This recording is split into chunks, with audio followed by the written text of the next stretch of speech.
And like what I do is like, no, we're punching Nazis in the face, like we're kicking them in the teeth, and like that's okay. Through the spells. Yeah. Okay, so it's kind of an indirect way, a non-physical way of punching Nazis and Trump supporters in the face. I also think physically punching people is cool too.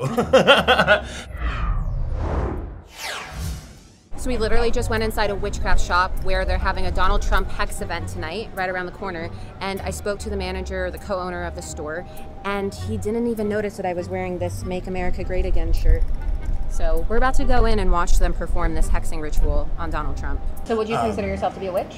Yeah, I've been a witch my whole life, yeah. Is this spell going to be like a lethal spell? Like, what is it going to do? Is it going to like end Donald Trump indefinitely, or is it going to just kind of doom his campaign? The idea is sort of like divine retribution, right? So if there are spirits who, if we believe that there are spirits who guarantee justice, we call on them and we call for justice. Does that make sense? These are my products. This is what I make from, again, from my heritage in hoodoo and conjure.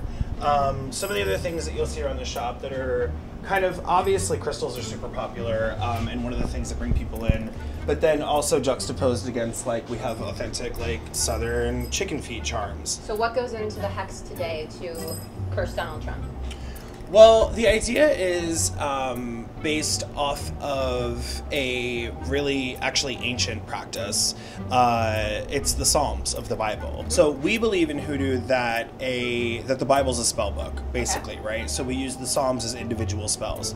And then when you get down to the last one, Black Arts, which is for cursing, it says Psalm 109. So Psalm 109 has been historically used to bring down politicians out of power because they've abused that power, because they're doing things that hurt people. So I have a question. Can you use Psalm 109 then to bring down people who are hurting people? Yeah. So, okay, so it's Ramadan right now, for example, and you have a lot of Muslims who are killing tons of people around the world, and a lot of explosions. Are you able to like cast a spell to make them stop killing people during Ramadan?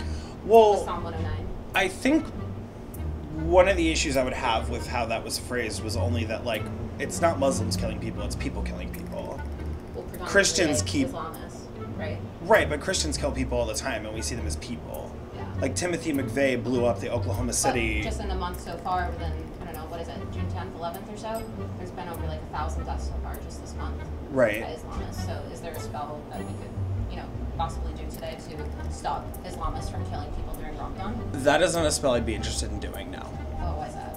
Because I don't believe that Islamophobia has a place in my life, to be honest with you. I think that the fact that you're classifying them as Muslim instead of Islamic extremists means that you're not really looking at the whole picture. I mean, if somebody wanted to create something to like hex ISIS, sure, like I would probably say that that's a good idea. It's not something I'm very interested in doing because I'm interested in what affects me, right? So it's more about... Like, I mean, you identify as a witch, but like sexually, like what are you? Like you identify, gay, are you trans? Like, what do you identify as?